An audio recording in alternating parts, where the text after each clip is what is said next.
आज आहे आमच्याकडे ढोशाचा बेत। आता तुमच्या मनात प्रश्न पडलाच असेल, हिवाळ्यात कुठं पीठ फर्मेंट होते, पण मला असंच पीठ आवडतं, अजिबात आंबट नाही। पिठामध्ये थोडासा खायचा सोडा टाकून घेतला, चटणी बनवून घेतली, आधी गरज मी त्याला फोडणी देते, थोडंसं तेल टाकून घेतलं, त्यामध्ये जिरे मोहरी कढीपत्ता टाकताना हे माझं असंच होतं, म्हणून जरा असं लांबच पळाले।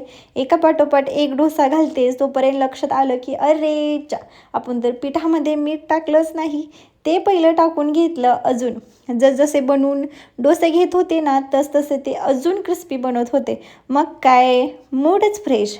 जी पण आपण काही पदार्थ मनापासून वाटतं चांगला बनावा आणि तो झाला तर ती खुशी वेगळ्याच लेवलची असते। आणि आहोंना दिले टेस्ट करायला गरमागरम, आहोंनाही खूप आवडले, श्रेयांशलाही खूप आवडले, मीही मस्त असे एन्जॉय केले।